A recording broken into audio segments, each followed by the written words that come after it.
I just checked my battery. I was at 71% and it's still shut down. I'm sorry about that. My laptop's now 7 years old. So I think that's what the issue is. Anyway, okay, let's jump right back into it. California practice contact you. They're growing so large. They're looking for new management Well, solutions. not management solutions, but a governance board, a governance organizational chart within the organization, such as you get 7 doctors. Okay, then how do you create a board with 7 doctors? So somebody's got to be the president, somebody's got to be the treasurer, somebody's got to be the secretary. And then it's just like a hospital board. Then they have a CEO. And then the CEO Mm. needs some direction because he can't constantly go to 7 different people for an answer. So you just need to set something up. And then, create budgets, a strategic, how they have committees at hospitals, like, okay, where are we going to be in 3 years? Are we going to recruit another doctor, grow, get another satellite office? So things like that, which is, I enjoy I that kind of see. stuff. Interesting. You think they'll bring you Yeah, on board, or it has to be they within their already group? vetted me. They checked all my references, and now they want me to send them a proposal.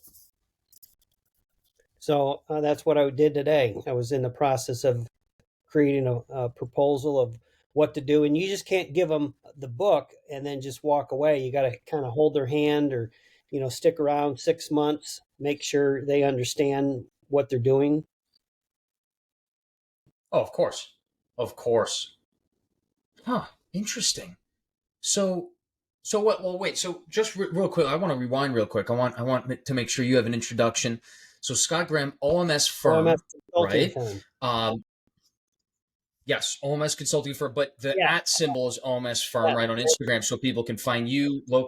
Link the two.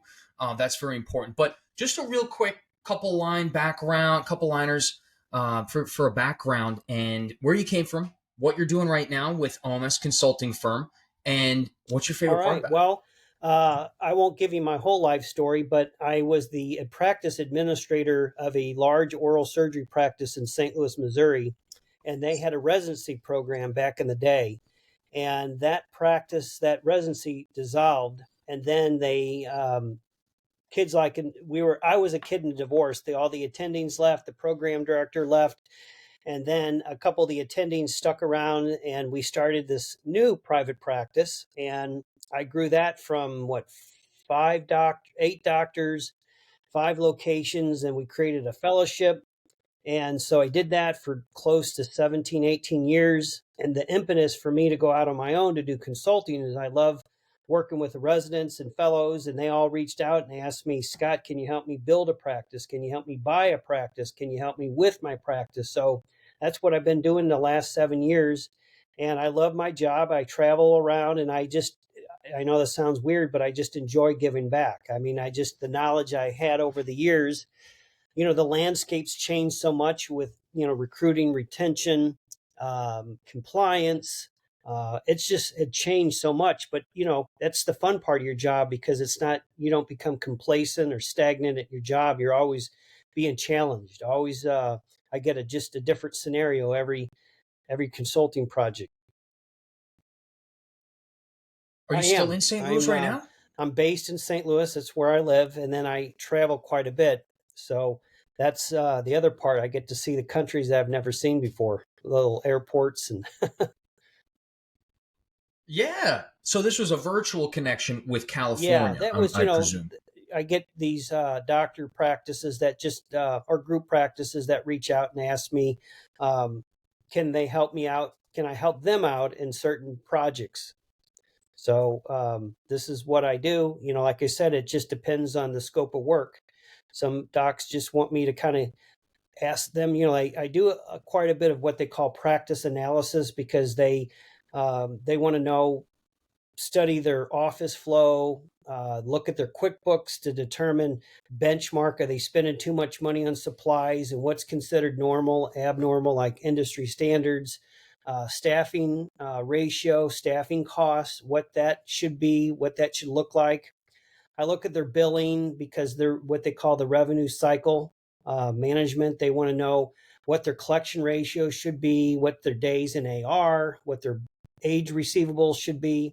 So all those, I've just got it over here, and I've collected data over the years, and it's basically a snapshot of seeing how they are. Kind of using as a doctor, you kind of get your blood work, and you get your labs, and then as you know, you have your numbers, but then there's the ranges to see if you're really high or low. And that's really what I do. Is I come in and I do all this practice analysis, and I'll tell them where they are, and the benchmarks, what the industry standards should look like. Right. How'd you get connected with this practice in They California? they This reached group? out to me. Did they reach out to you? You reached out to them? So that's kind of like I got back from a practice in North Carolina, and in Southern Missouri, Illinois. I also sell practices too, and that's my other fun part. I have a group of people that help me. I have an attorney, I have an accountant, and we'll do mergers and acquisitions and practice sales. So I do full scope of consulting. Interesting. What's the latest project you got Uh, going on? Well, I'm selling a Beside, yeah. practice, and the doctor wants to close at the end of the year, but there's so many moving parts because you got to get finance from the bank, and you have to get it valued. And a lot of people ask me that question. I get that question quite a bit from the attendings and residents and fellows out there. If they're interested in a practice, are they getting ripped off? Or, they'll want me to look at the practice valuation to determine if it's really high or low, what's considered normal. So that's a lot of part of what I do. Is I represent the buyers, and then I also, now I'm on the other side, is now I'm a broker, so I sell practice as well. Mm. That's the full scope. That's what I thoroughly Interesting. enjoy. Is not so much the drama in the practice, because that's what I call the goat show, or pardon my language, a shit show, because it's just when you get a lot of people and the dynamics, it just takes a lot of time to fix those issues. And Mhm. Drama, all that stuff. That could, yeah. I'm with you on that. I like to get to the value. That's interesting. Yeah, I'm totally going to be using what was this? May? No, March, April. It was March when yeah, we spoke. We had our call. That was March. Wow, we're already 6, 7, 8 months, right. 7 months ago.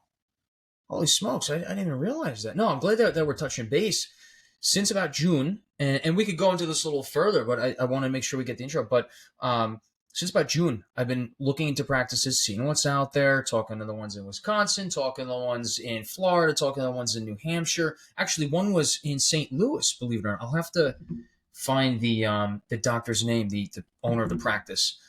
See if you're familiar with him. But really more looking, where family is. I think that it's a good idea to kind of center yourself based off of where family is, not where you're going to make the most money, and where you see the most opportunity for growth in your future. And I really am looking in more of the metro tech area, the tri-state area, New York, Long Island, New Jersey, Connecticut, and we could go into that stuff further. But that's what I wanted to say. I'm starting to look in more in depth, and within the next 3 months, I want to be sending some stuff your way. I really want to talk about what you think would be the Okay, best I'd be happy idea. to help you, Uh, because I get that quite a bit. But I'll give you my standard answer is, as you know, if you're married, you got to keep domestic tranquility. But if you're single, you got to enjoy where you work, because I look at oral surgeons. You're sitting on a winning lotto ticket. You can go anywhere.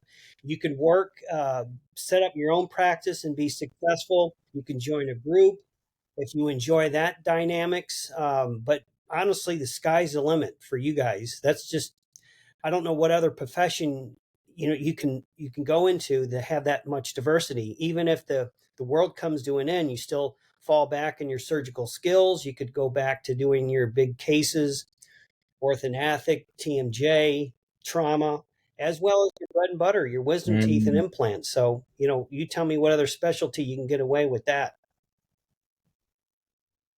true, and the anesthesia side of it too, right? The IV sedation. Yeah, that's a really good point. I really want to make sure that they keep that around. I hope the ADA, the anesthesia ADA Sure. doesn't push too hard. But, Because that would really have a yeah. impact on your specialty, and then a loss of revenue. It would. It would. I mean, it's what keeps things really kind of well, not really. It seriously keeps it very unique to this profession. And I mean, they've been doing it for years and years. But I'm optimistic from that end. I really think that it will stay as far as that goes. How much work have you done as far as private practice? I mean, you have the history being with the residency program, that forming the fellowship. Any with DSOs? I Any do. with I work with a few DSOs. They call me on special projects that I enjoy helping them out because, as you know, some of them are they're brand new, and then they buy up a lot of these practices, and they're really not familiar with how to manage these practices, or should I say, what to look for. They just look at it as an opportunity. And I don't know, are we going public with this? I was planning on it. We don't But have to if you it don't just, want. don't get me wrong. I think there's private equities in the picture, but I don't know how far or how long it will last. I don't know if the doctors will get tired of it and being subservient to a private equity, and maybe the pendulum will swing. It maybe in 5 years they'll go back on their own. But there is the pros and the cons Interest. of joining a private equity. As you know, it's they downscale, or I should say, when they buy a group of practices, they can consolidate a lot, like their payroll. They could do their accounting. They could do their HR, and then that reduces the overhead, as you know, and then that's how they consolidate it and make it more valuable. But then the whole um, business models, then they take these practices and they flip them. So I don't know if that's a real Right. disservice to the specialty of oral surgery. To me, I would like to see what they're doing to be more innovative and trying to help the specialty. Absolutely. I couldn't agree more. I couldn't agree more. And I know some of them are.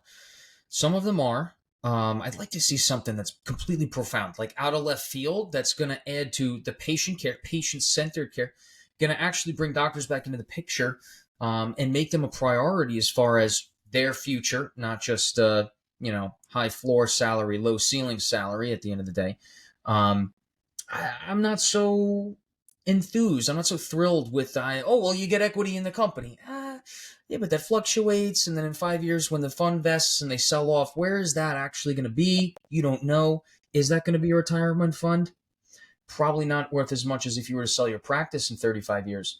And then another firm, I guess a corporation firm that manages the business side of this. I wanted to hear your insight on this. They manage the business side, and what they do is they take 17.5%.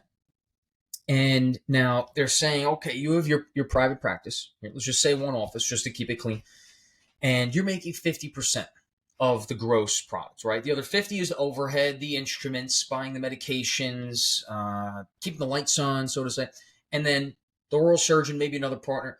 You guys are making 50% of the gross profit, right? Now they're saying what we're going to do is we're going to come in and now we're going to take 17.5% of that 50. So I want to know what you think on that. And then the follow up question is, I couldn't get an answer to this. If right now you're doing it on your own, you're keeping 50 and it costs 50 to maintain it, why are they taking another 17.5%? Why wouldn't that come out of the 50 that you're already getting the job Well, done with? they have to make money. As you know, their fiduciary responsibility is to the shareholders. So it's all about the money. But you brought up a good point, and I've been trying to advocate this, as well as I've seen this happen with a few of my clients. And you could do this. This is where I say to the oral surgeons, they're so competitive, as you probably know, growing up or going through their training, and they pimp you, and it's not a group effort. It's not where you all stand over a patient and then you all come to an agreement of the diagnosis. It's all about you. So imagine you get all these doctors, they're all very independent, and you put them in a group practice, and they're competitive, and even they're competitive to their colleagues out there. So what I've seen is what I'm trying to advocate is where you can create your own MSO, which I call a management service organization. So imagine, let's just use St. Louis for example. We're all independent practices, but we can benefit from each other, such as we created our own MSO, our own management service organization. So all the doctors then, in theory, would pitch in and they would create this legal entity. They would have their own HR person. They could get a group purchasing organization. So then they can go to Straumann, Nobel, and get their implants cheaper. Or maybe they can go to Henry Schein or Benco or Patterson, and they would get their supplies a lot cheaper. So you Right. Buy in exactly, bulk very like good. And Costco. then Yep. now you can start to consolidate some of those redundancies. So then you would all benefit from that in a group practice, like in, just pick any office, or I should say large metropolitan area. But I just don't understand why they wouldn't. But then now private equity comes in and they see the opportunity. So then they're buying all these practices and they're doing the same thing you guys could do. So you could still be independent and still create your own little maintenance service organization, and you would just hire, a person to run it. And then if they don't work out, then you could fire them. So they're doing just the same thing you're doing. And it would be, physician owned, physician ran. And if it got sideways and the model doesn't work, you dissolve it and everybody just goes back to their same practice. So that to me. I don't know why more and more of these the practices aren't doing that. They can get their, and I'm biased because I'm a practice administrator, and I could do that model all over the United States. And you get somebody, in there that can run a group management group. But then the caveat is then maybe there's all different practice management softwares. If you're going to try to do billing, like centralized billing or centralized scheduling, you could get that to that point, but then there's too many variables in that. But as far as creating a management service organization to do all the BS, the day to day, for sure, you can hire a lot of business people to run your practice for you. Right. Right. It's a very interesting proposition. I mean, I think it's such a good idea. It just takes time. It takes thought, and it takes everyone to sit around a round table and say no one's got more, or unless you agree on it, no one's got more shares, if you will, than someone else. And you gotta be able to agree with and Right. communicate with one another. You just pay a maintenance fee Yeah. every month to this group because you have to pay let's say an administrator to run it. You'd have to pay an HR person to be in there, and the compliance person. But you can imagine then all these management people in this MSO then can alleviate a lot of your stress in your practice. They can help you run your practice, and you can Right. just focus on seeing the your patients and making a profit. There's your 17%. That's that's exactly what they said, though. It's going to allow you to really focus on just seeing your patients, which I respect. But when they start managing things, then they look at gaps in your schedule and they want to throw people in here and throw people in there. And it's like, well, wait a minute, they have uncontrolled hypertension. I can't just put 4 implants in them. And then they want to know why. And then it's about seeing more and more patients in 9 to 5, and that's when mistakes happen. And I don't know, they sell it based off that, well, now you can see so many more patients in that time and just focus on them in the same amount of time period. You can see, and it's sold off of that percentage where it's like, well, the more patients you see, the more of that percentage you get. I'm not I don't know, I'm not sold on it. I think it's fool's gold. And the more repetitions you do, the more opportunity for mistakes happen. I don't know. It's and it can be positive. You can make a lot of money if you're a perfect robot. Absolutely, load up the schedule. Let's focus on one thing. Get the job done at the end of the day. Go home. But life Sure, happens. but Things imagine happen. the power you would have because you would bring all these like-minded individuals in this MSO, and you could talk about best practices and what works best for you and what your model is, and you share that. And although you're right, they're your competitors, but remember, and I use this analogy: imagine you're in the Amazon forest, and all the farmers want to chop down the trees because they want their cows, they want to get more money. But then if everybody chops down the trees, then where's our oxygen? Where's the land's gone? Oh, Oh yeah, yeah. I meant like an outside Yeah. MSO organization. No, You're no, no, saying not in, I'm internally. I talking agree. external. Like you guys, let's just say there's Oh, 30 oh, practices in an area, in a surrounding. Create your little MSO there that could benefit all, 30 practices. But you guys own oh. it. Okay, You don't okay. need private equity. What do they bring to the table? They bring money. But you could go to the bank tomorrow and borrow $1 million, but you don't need that much capital. You just need some building to rent out and then hire some people. Yeah, if that, or just find office space in one of the Yep. 30 offices. Yeah, yeah. Oh, there's so much opportunity out there in dentistry. It's pretty interesting. It's very interesting. It's There's no fascinating. magic Uh, wand. There isn't secret sauce. I like it said, I've been advocating this. Set up the models. The models are pretty simple to set up. It's just you need to hire the people, the right people to run your mm, MSO. But remember, you're the board, and you got this MSO. And if you don't like anybody, you can always get rid of them or recruit somebody. Well, then now you're that's competing right. against the big private equity companies that come in to your neighborhood. So you've got just as much as the bargaining power as they do. Exactly. Well, that's Exactly. Huh. soapbox. That's why I'm How? biased to that. It makes sense. I mean, I really think it makes sense. It's a great idea. And it should be, It really don't is. let anybody buy into, and that's how they skirt around the legal issues, because once you have an MSO, and let's just say you're, I don't know, you moved to, where did you say you wanted to move? Give me a state. Well, I mean, I Any would, state. I would. I was Okay, considering so Iceland imagine a you're little in bit. Iceland, okay, and then you have your MSO. I could then be partner, I could be buy shares in your MSO, and you could sell those shares to your family members, to your friends, or whoever, for your revenue. But then once you get that, then Mm, they'll own, the shares, and then they'll start to well, like any type of corporation, you want to be the majority shareholder. So they don't make decisions for you.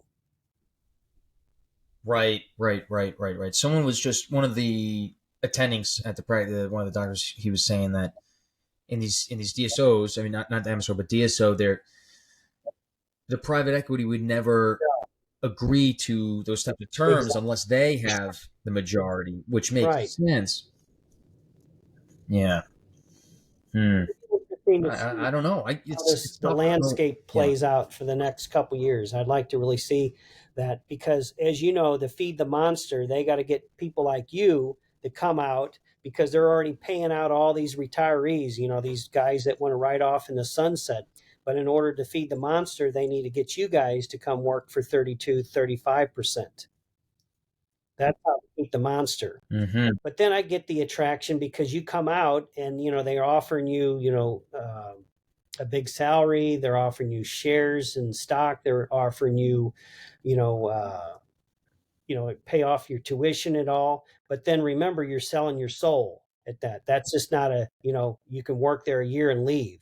You just have to look at the hidden agreement there, the hidden terms. It's the golden cuff. Right. Yeah. I'm.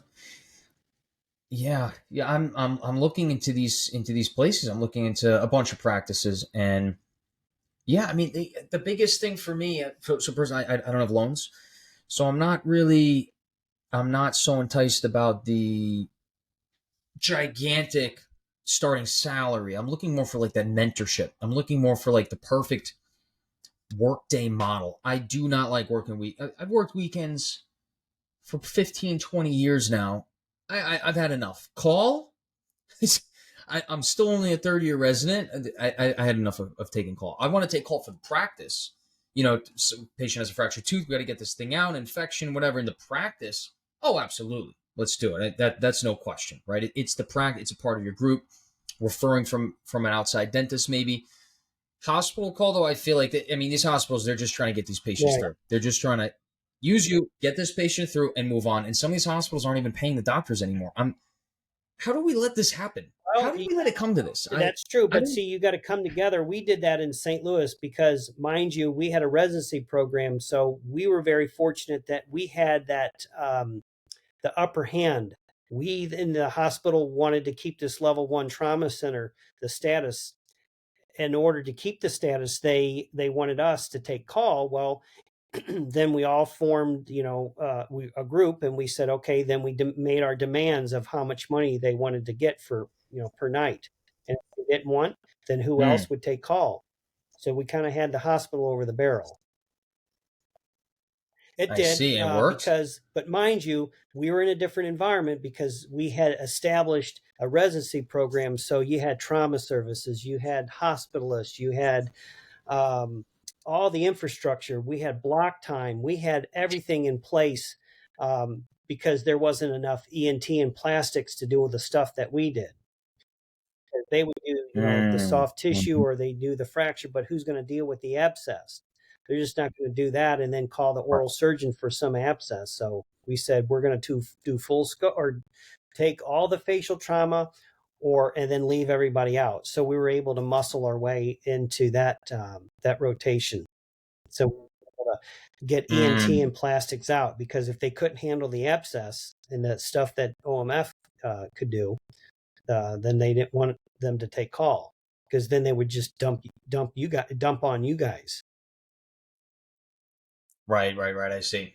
They I would do all see. the good stuff and then send you Interesting. the crap work, and and that doesn't work, right? Well, there's always some type of political stunts going But on behind still, the I don't curtain, get me right? wrong. I mean, if in some areas, I know they're level 2, level 3, and they still need OMF. But if you're a couple, well, if you and your competitors in the area get together, you could probably approach the hospital and say, look, we'll take some of your trauma, but we want to get compensated for it. And if they don't, Mm, then that's your leverage. But you got to get your competitors involved as well. right, right. No, it makes complete sense. And it's more communication, and then your competitors. How amenable are they going to be to that? Yeah, there's a lot of things involved. I think it's doable. I think it's very doable. I don't know. After residency, I don't No, know if I you want to go don't. back to a And that's hospital the setting. beauty of your specialty because it's all about you, what scope of work you enjoy doing. We had this perfect utopia where we would have our business models then for our fellows when they graduated, we'd set up a satellite office and say, okay, you got block time on this day, and you could do all your trauma and your orthodontic, your elective cases, and then do your bread and butter in your satellite offices. And Scott will then take care of all the BS work, and they loved it, and it worked perfect. So you could do that model anywhere. Um, that's why for when you're looking, you could just pick and choose what practice you want to work for. The scope of work they do, the pair mix. That's the beauty of where you're sitting on that lotto ticket, or you can even start your own practice. So you can do anything you want. Oh, starting a practice Or buying a that would practice. be difficult. It can, yeah. I like the buy-in idea, or I don't know. It's really mentoring that I'm looking for personally right now. And no weekends, no call. I really want to get involved with the practice from a marketing and possibly an administrative standpoint. Get mentoring on the business aspect as well as mentoring and the surgery part because you learn so much in residency, but there's only so much you can learn in an X amount of time, right? 4 or 6 years. And I feel like the first 3 years in a private practice setting, because now, in residency, you're doing A through Z, so to say, right? Maybe you're missing E and F and T, but A through Z generally, right? In a private practice setting, I really, just like you said, you're really kind of honing in on what you want to do. Or maybe that's academics, or maybe that's working in a residency in a hospital again, teaching. But I think it's those first 3 years of your career that translates to the next 30. And so therefore, look, I know I don't know everything. I need to learn more. I want to, and that's why I'm looking for mentoring. So behind the scenes on of this call, we will go over that soon. I want to see what your recommendations and insight is, and however I can Good. compensate Well, too, of I'll course. share a few success stories. There's a guy, Paul Pamula. He's graduated from the University of Chicago, and he found this practice, and there was the doctor's ready to retire, and he wanted him to stick around for maybe 2 years to kind of like what you just described, to be mentored. So he bought this practice, and it was two locations in a gold mine. And then the old guy then mentored him, groomed him, told him, introduced him to the dental community, introduced him to the referrals. And then, he loved it so much, he's keeping the old guy around for maybe another year. But then he's just, very, very happy. He's like this success story. But you can imagine, coming out dual degree, the debt. He not only bought the practice, but he bought the land. So that was a huge, huge risk for him, a risk appetite. But he realized we did like a pro forma, looked at the projections, and yeah, it was a leap of faith. But it was to me, the risk to reward ratio, or I should say the risk appetite, is very, very low, because how can you really screw up? I've never seen an oral surgeon get bankrupt. I've seen them get hooked on drugs, they fraud the government, they do something stupid, and that's really how you'll lose your license, or you'll go out of business. But if you're just a big baller and you just do what you do every day, you'll be very, very successful. Because what if there are I said it again. 6,500 oral surgeons in the United States? I mean, you have a monopoly. That's unheard of. It's like, that's why a lot of these other practices, they don't take, there's most, some of them are fee for service. They don't take Medicare. They don't take a lot of these other shitty managed care plans. So that's the beauty of your Mm. specialty. You could, it depends on where you live, though. Now that's I'm talking to the degree. Now I can go back to Florida. I could talk about California, where it's so saturated, where they have all these super dentists and all these DSOs, and these poor oral surgeons want to live next to the beach, but man, it's so competitive. They can't get referrals because all the referrals are doing the stuff themselves. So then they're marketing to the general public, and signing up for all the shitty plans, so their name's out there. And it's just unfortunate, a numbers game. Then they'll have to see, and I'm being facetious, 100 patients a day to get them through the door, and get these patients in and out. But they want to live in that area. But mind you, there's some pearls of wisdom for you if you want that. But you got to also consider not so much the referrals. You want to really look at, well, I should say the state, but you want to look at your competition. You want to look at how many super dentists are there, and like the Aspens and Mm. Pacific and Heartland, and not just those, but then there's other dentists that created their own other, their DSOs, and then they're the ones that keep everything in house. And then the oral surgeons are the Right. horrors. Then they go to all these little DSOs. They don't even have an office. If there's complications, then where does the patient go for follow up? Because you're in another town the next day. So I've seen that to Mm. the far to extreme. But that's, like I said, it's just everybody's kind of different, and some people would rather. And I'll use this story. So a lot of these other guys I work with, they're residents. They come out and they're working for Clear Choice, so they're working for Aspen, and they work a couple years and they pay off their debt. They learn a little bit about the business, and then they take a leap of faith and either start a practice or buy a practice. But now, mind you, they've got some money, their debt's paid off, or very down to very little, and then they kind of understand how the business works, and then they'll buy a practice, from somebody who's retiring, and they just don't leave. They like them to, it's up to you, the buyer, if you want the seller to stick Mm. around for a year or maybe longer than that. It's nice because they'll introduce you to the community, to the referrals. But in some cases they think, oh, okay, old man, you're too archaic, you're doing film, and I'm used to digital, CBCT panos, or they're doing things old fashioned. But that's okay, that's just the way those guys trained back in the day. But still, those are pearls that you can learn, and then talk about how to massage the schedule, and work with the referrals. And like you said, those are the little things they didn't teach in residency. Because when I was working, the program director would always say, and please don't take offense, he says, any chimp can take out teeth. Like these residents would come in and they say, yeah, look at my day.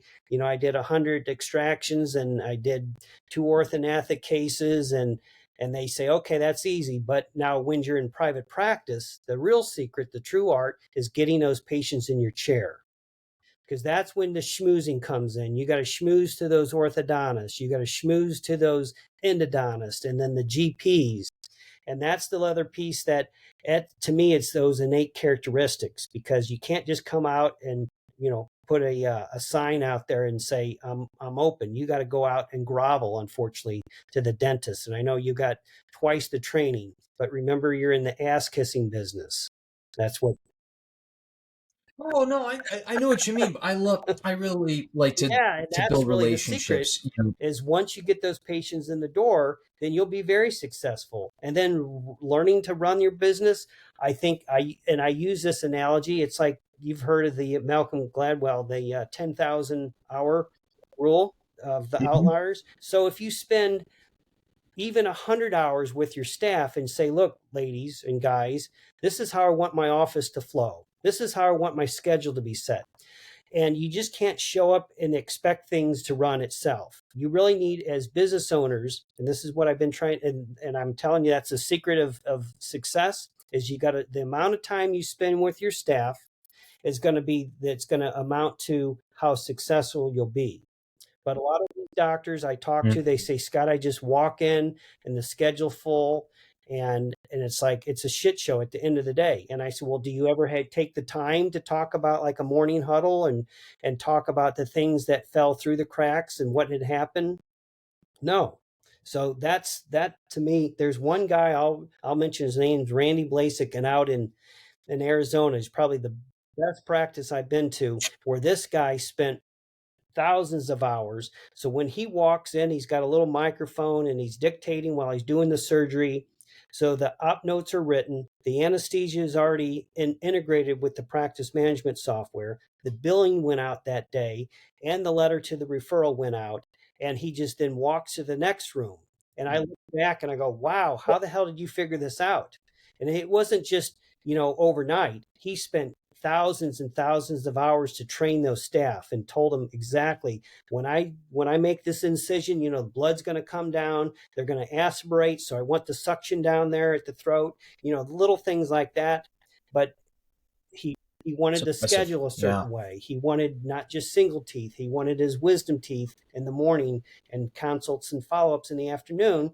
But remember, you got to work with your staff and understand that. And of that's really the course. secret of success when you run in a private practice, is the amount of time you work with your staff. Because as a consultant, they call me and they say, Scott, we got a real shit show on our hands. Can you help us? And first question I ask is, how much time are you spending with your staff and communicating? They said, we don't. And I said, well, Mm-hmm. so it's just Mm-hmm. like a marriage. The more time you spend it, or a relationship, a friendship, as much time as you spend, then you'll get that back in dividends. So that's really, when you're in a private Right. practice and you're out and everybody's scared and said, I don't know what to do, the first thing you got to know is just get those patients in the door. That's your first priority. And then second is sit down with your Mm-hmm. staff and tell them how you want your office to flow. I hear you. I do beg to differ though, just to play devil's advocate. In residency, you see this more than private practice. Sometimes these patients come in and nothing happens and they go. And I mean, all the time, I got to defend. I can't name the hospital, but one of the hospitals. Oh my god, I love the nurse, the assistant that works, and all the time I got to defend her in front of the patient. It's like, hey, don't talk to her like that. I don't know. Maybe it's the patient pool, but I mean, you know what I mean. You know what I mean. I always put the team first. I really do, and it's from top to bottom. It's the people at the front Yeah, desk. It's the assistant. It's your absolutely. colleagues. It's the other doctors. Yeah, for sure. And I know I'm going to get in trouble by saying this, but it used to be the patient-centered care. But you tell me, the last time you went to a grocery store and it's the self-checkout. I went to the baseball Cardinals, and now the concession stands, it's all, you get your hot dog and there's nobody there. You scan your food and you pay it. So unfortunately, with there's the staffing issues that we're having, I'm starting to see more and more of these kiosks for registration. and it's just scary. I don't know where it's gonna go, but the doctors, every client I talk to, they can't find staff, and now they're trying to find ways to outsource. Maybe they'll outsource their billing or outsource their insurance verification.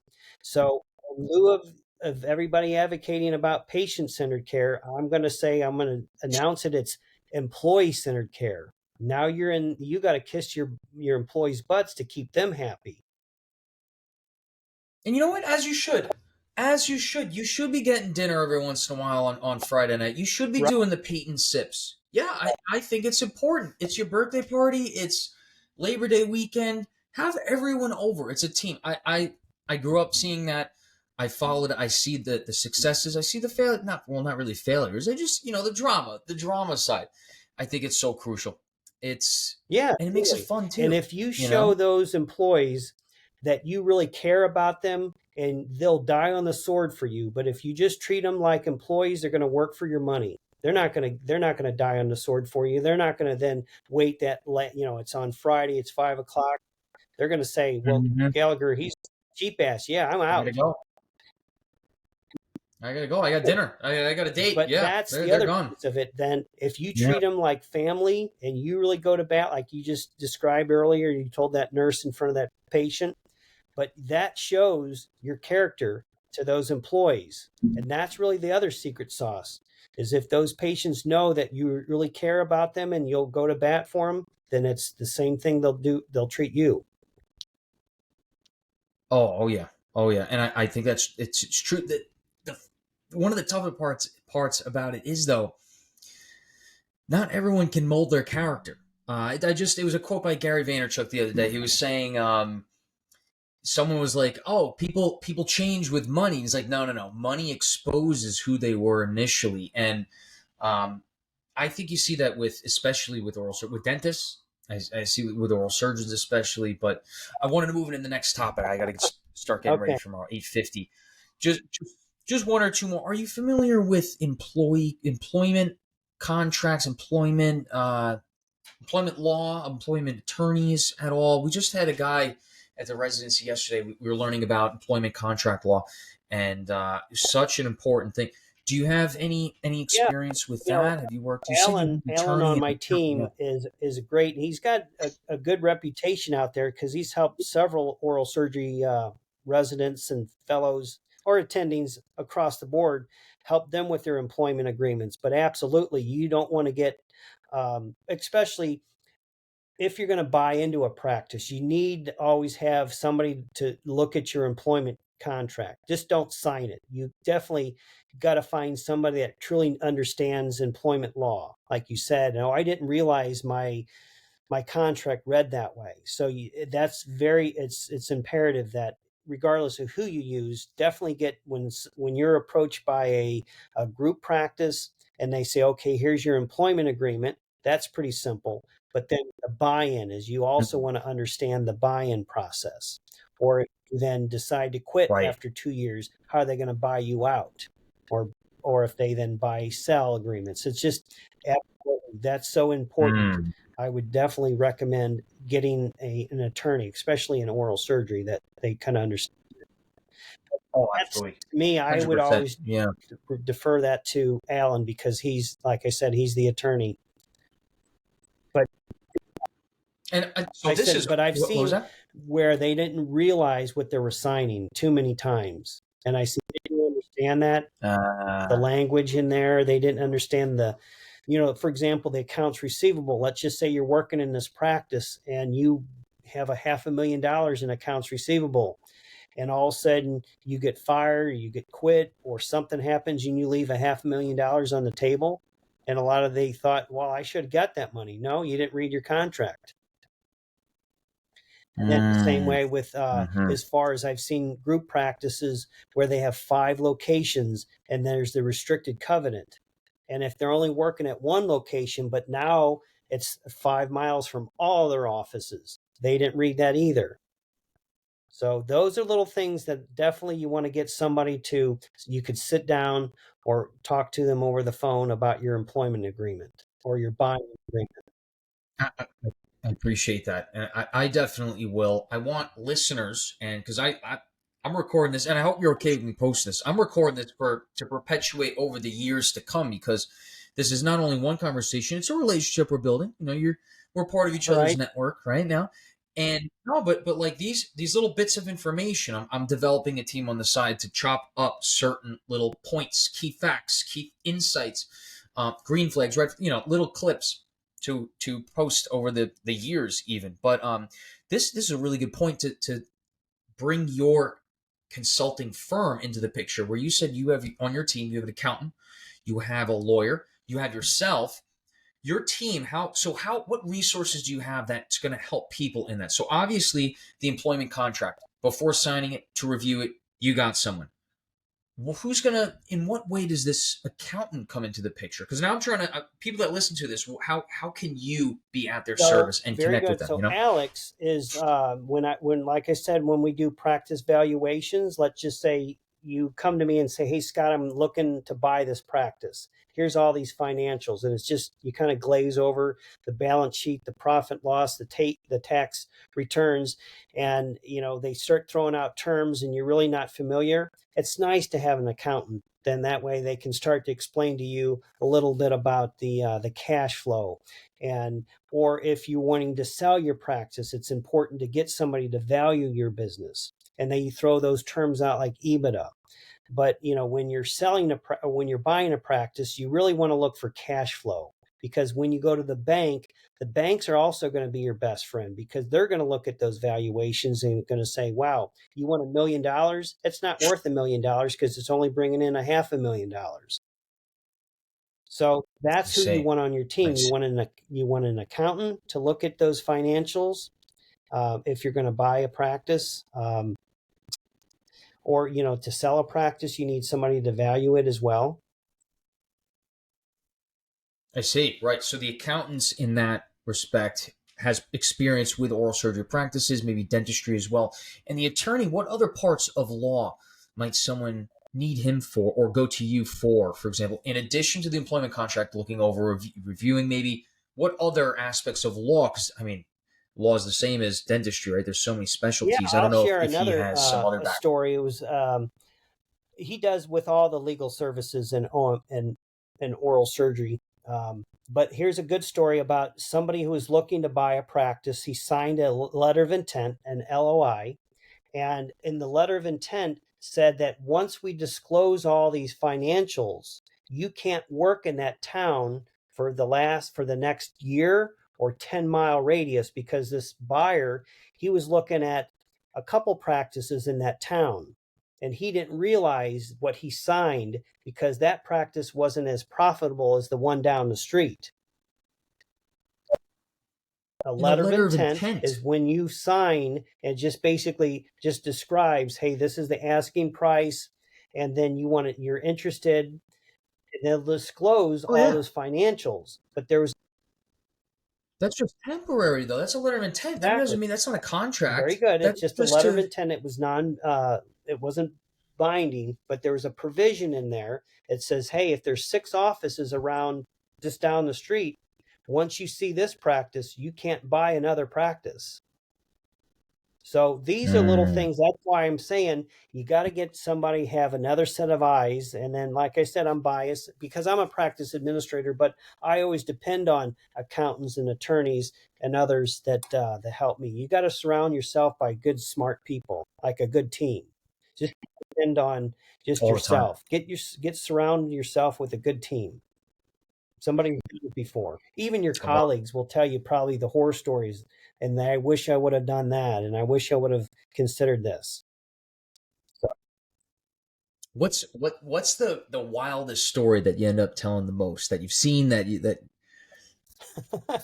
uh, wow, it's the wildest story. I would just say it's mostly. Oh, well, I'll tell you some funny stories. It's like these doctors, and I see it. And please don't, the listeners, please don't beat me up. But the flesh is weak, and you're working with these young, beautiful girls, and they're right in your face, and you see them every day, and you start to have an affair with them, And next thing you know, you're kissing them out in the parking lot. You don't realize that there's a security camera out on the building. And so then the group of doctors saw this and said, hey, we saw you kissing this assistant. No, it wasn't me. Hey, dummy, there was this camera up there. And he was married. He had a family. He's having an affair.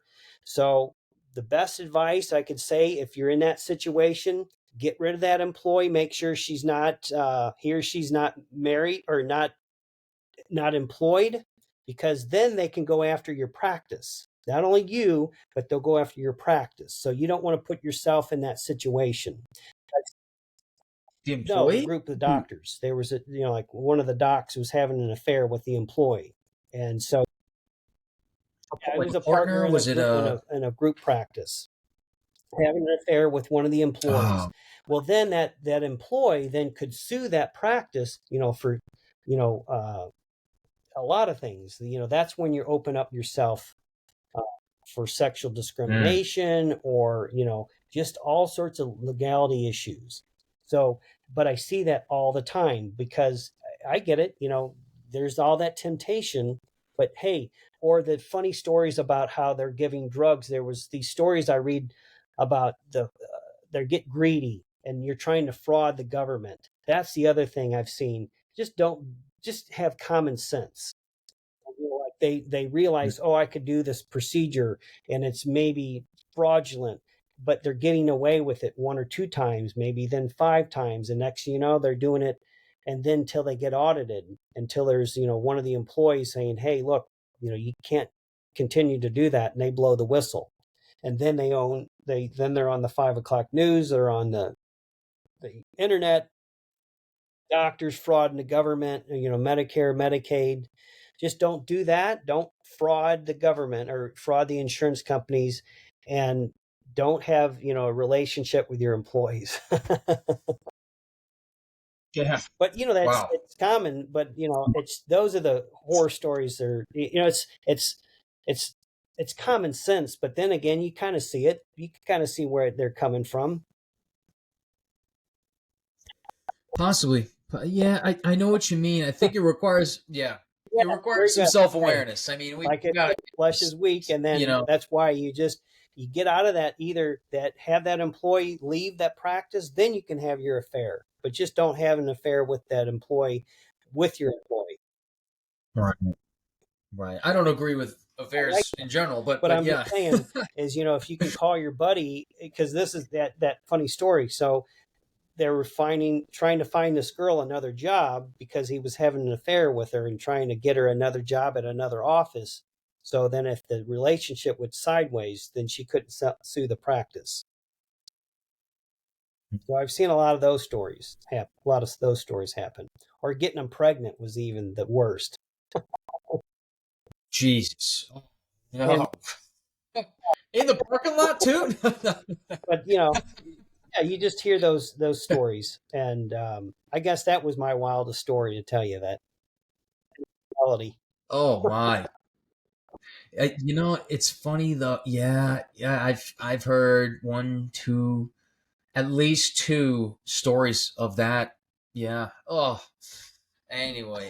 So what do you do for Thanksgiving, I'm Thanksgiving? going to go over my in-laws' house. So I love the dynamics, but we got to keep it calm. I got a far right brother-in-law and a far left brother-in-law, and you put those two together, and it's just fireworks. So we got to keep them separated. So you don't talk politics at Thanksgiving or religion.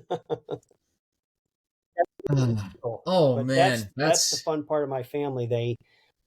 When they get drunk, one guy drinks excessively, and when he starts to drink, his lips get loose, and then that's when all yeah. the stuff comes out.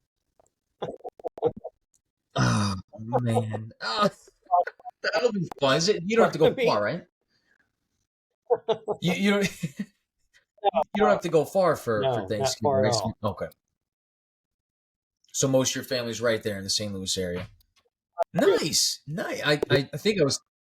I'm gonna be going to.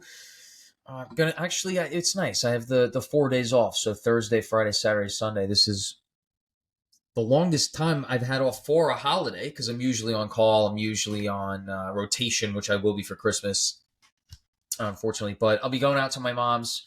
Girlfriend's coming out.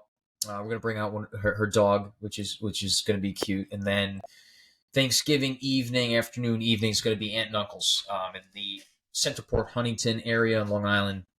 It'll be nice. Yeah. I'm really looking forward to it. Well, I It's want to gonna be close good. on this note. Yeah. Then, how you caught my attention is because, I'm on social media and you have a great following and you do a great job for the profession. So I wanted to paint you that or pay you that compliment because we need more people like you out there just describing your day to day.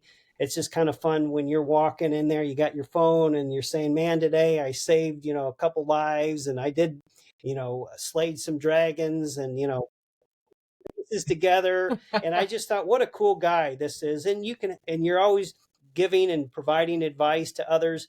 That's really what I like is as the world goes around by people like you to giving back and educating people through social media, whatever outlet. But you're doing a phenomenal job. So that's my hats off to you. And people probably look up to you like dental students and lecturing. Good for you. I appreciate that. I For appreciate that a sure. lot. I wish unfortunately some people, there's circles. There's your friends, there's your closest friends, there's your family, there's your friends, then there's like the colleagues that you see every day at work, there's Right. your bosses at work, and not all of them see it the same way. Some people look at it as, oh, it's a distraction Oh, from learning. Some people look at it as, oh, he's just trying to get popular and gain followers. And I'm like, I'm literally mentoring. Every other video I post on Instagram yeah, is part of the absolutely. Q&A session I do. Answer some question to help. I think life is about pushing to get as far as you can get and giving back to make sure everyone can get access to Very where good. they're trying to go to. It's not a competition. Your light does not shine brighter by putting Right. someone else's Very light good. out. And I was good for you. And That's I what I believe wanted to in. tell you, But I did something similar when I got into oral surgery. I approached Amos and I said, what do you do to support the administrators? And they said, Scott, it doesn't fit our mission statement. It doesn't, we don't help the administrators. So we help the doctors. And I thought, well, we're the ones that are running these $1 million practices. You need to provide some benchmark, some support, some education for the administrators. And they said, no, we don't. So I said, you know what? I'm going to create my own organization. So I started the Jaw Society. And so the Jaw Society consists of all these administrators all over the United States. So next time you're around, you can throw out that, have you heard of the Jaw Society? And it's all these administrators that run large practices, solo practices, academia. So it's a great support group, just like what you guys do, but it's us administrators, and we fly to each other's offices. We talk about our trials and tribulations of running our business, the new technology out there, the new software, fee schedules. We talk about all that administrative stuff. So it's now called SOMSA. oh, I It's like now this. called Society of Oral and Maxillofacial Surgery Administrators. But it was a good group, and it's probably over 350 administrators now from across the United States. So we Oh, talk about, wow. so you'll have to go on our social media site and then, or if when you look at these group practices, their administrators are probably involved in our support group because we kind of keep our information proprietary. We don't really like to share it and give it out to others. But it's a good I group. We see. have a forum and you could talk about just kind of like your little group that you're trying to start with the doctors, but that's what we have for the administrators. I like that. How come I haven't Yeah. heard of this So yet? when I was Huh. prior to me being an administrator of an oral surgery, I was the administrator of a orthopedic practice, and they had a group called the Bone Society. And so I thought it was clever. I was part of the Bone Society in orthopedics. So then when I started in oral surgery, I said, there's got to be something for the administrators. So then I called it the Jaw Society. And mandible is the I like J, that. and then it was joining administrators with support. That was the acronym. But it's a I great love group. it. We get together every year and we have our own conference. We bring, guest speakers to come in. But any of my administrators or my colleagues would love to help in any way. They're all over the United States and they're wicked smart people, people within, MBAs, MHAs. Yeah, now I know you want to keep it proprietary, but you got to promote this. Can we get it out on social media? Can we Yeah, put together a forum, maybe a couple panelists, absolutely. yourself, and maybe you think a couple of the people where, and then maybe we could get a nice Q&A session going. Like pick a topic where we cover 3 to 5 things, a Q&A session Yeah, going where questions could get answered, and then promote the right. whole And organization. this, like I said, you'll just go on our website. You could just still, it's still out there as the Jaw Society. I'm still biased because I called it the Jaw Society, and Why would we I change that? I like the think we got to Jaws keep that. Why Society, would? but our bylaws were created then. You just didn't want it the Scott Graham show. You have to be the president for 2 years and then you pass it on because it's a not for profit. Their whole mission is to Right. help, like you said, pay it to others. Because when you're in oral surgery, you talk to your friends or people that don't even know you and they say, you're a what? You're a dentist? No, we work in oral maxillofacial surgery, and they don't get it. So that's why we have this little bond when we get together, because none of our friends and family know what we do. You know, it, we're running a I oral see. surgery practice. But like I said, I can't speak highly enough of this practice or this group, because like I said, there's people that had 25 docs. There was Dana in Atlanta before he sold his practice to a private equity. There's Danny Catola, who's still around. He had like that big practice out in North Carolina. I don't know if you know that practice, the Hmm. Farrell Nail. I, is he the doctor who No, unfortunately passed away he's recently? in Okay, Charlotte, okay. There was but another one. Danny's a good friend. But they created a PE group. It's all called Flagship, but it was the Carolinas, the big, huge oral surgery practice out there. Okay, okay. I'm Well, I'm not anyway, familiar. I'm not I'm familiar just with the saying area that as well. the group dynamics is then you get people from large practices to even small solo docs, but we still deal with the same crap. We'll deal with the Yeah, compliance, the HR stuff. But it's nice that we can share those ideas with one another, policies and procedures and job descriptions and contracts, things that we as members share with each other.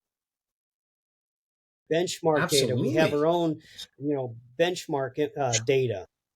So, we share that. But like I said, it's not out there in public because it's proprietary. You got to be a member of this. And no offense, we exclude our doctors and we exclude everybody, so it's just just strictly oral surgery administrators.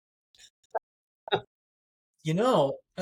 get it. I get it. But from a marketing standpoint, I know you didn't ask my advice, but what happened with the Major League Baseball, the MLB, uh, they made a lot of marketing of the organization, of the league, of baseball players proprietary, and you couldn't just like it's different from I forget one of the other sports, but it really contained a lot of the marketing of the business. Like it needed to be run through the MLB if they were going to do it, and then it contained a lot. And now someone made a point the other day or the other month where if you were to see some of the top baseball players in the subway, just say in the subway, you might not recognize them. Versus video games are starting. I don't play video games personally, but now they're on such a rise where some of the top video games, if you put them in the subway, it would be pretty comparable to the top Right. baseball players in the world. So I don't know the direction. We don't know the direction where things are going. I don't know where that would go, but this is an organization people need to know about.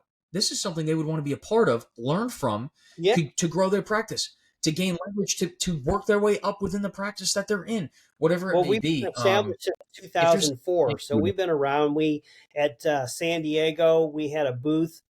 We have a conference every year. Like I said, we get experts in the field, and like I said, the part I get so much is those organic relationships. It's just like you with your colleagues. When you go to the Amos, you train with somebody and they're off, but it's the same relationships we all have. We share the same stories. So that's right, Right. That's how I Exactly. got most of my information is from my colleagues, because like I said, right when they're starting to practice and all the stuff they had to go through and all the mistakes they made, and I thought, man, I don't want to make those mistakes. But then they, oh, this is what we did, Right. and then that's how you learn best practices. And then our you know Hmm. our group is, they allow us to fly out there. Their doctors are okay because we're not their competitor, but you can fly out there, spend a day with them, and see what they do. Kind of how I've Mm. made my reputation is because I've been to probably over 150 practices in my lifetime, and I've seen the good, the bad, and the ugly. But they think I'm the genius. Little do they know, I just got the information last week from another practice that had spent 10,000 hours developing.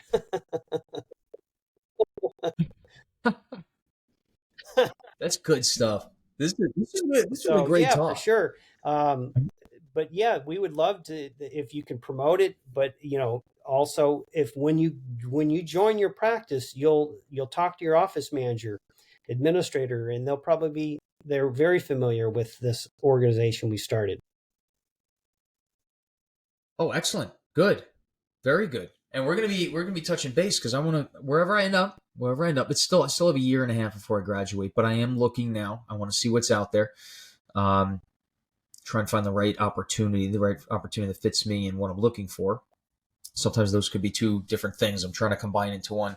But yeah, we're gonna touch base. If there's anything I could do to help, what I want you to let me know. You're Anything doing I could do, everything, and I would love for you to keep promoting and helping out.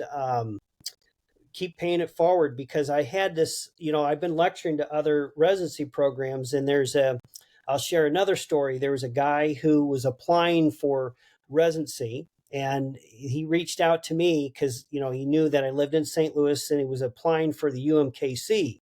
And he said to me, Scott, I'm applying for this residency program. Can you provide me any insight? Well, I knew like 5 people that worked there and had graduated there. And I said, really what you should do is, I don't understand the interview process, but here's 5 people you need to call, and they could tell you.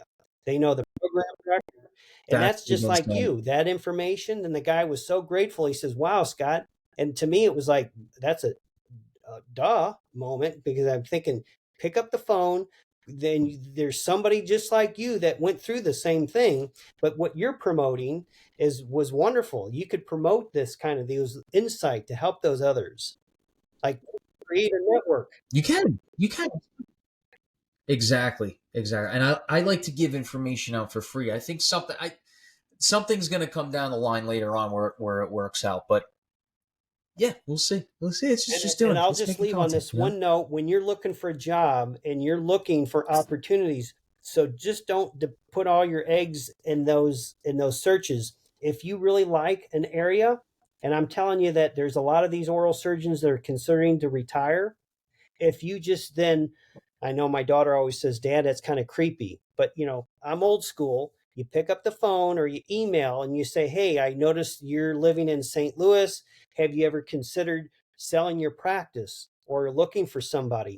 They didn't even advertise. And I can't tell you how many, I get so much, I get compliments from that, because they never thought of that. And there's a doctor that, probably in 7 cases, we were thinking about it, but didn't know how to go around finding somebody. And all of a sudden, here's a buyer, or somebody wants to move into town and join his practice, and he wants to ride off in the sunset.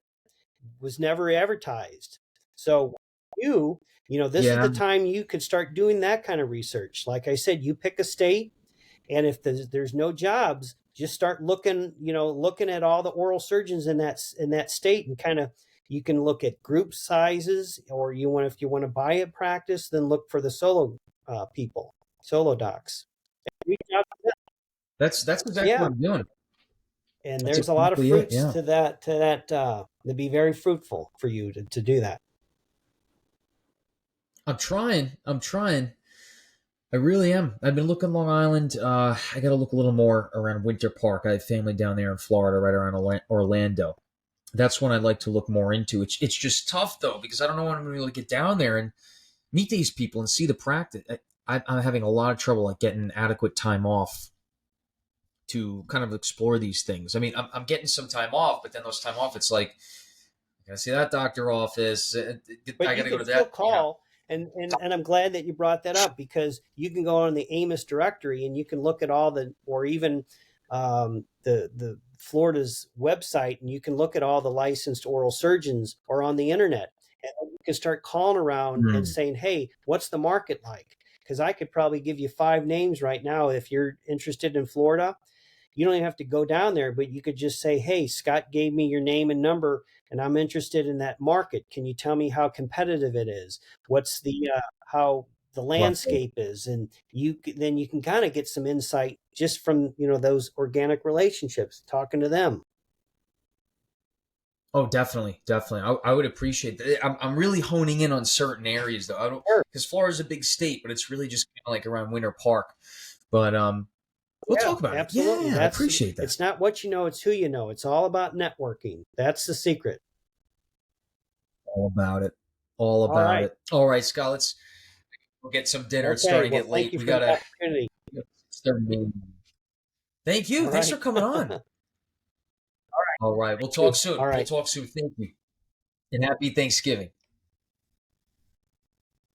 All right.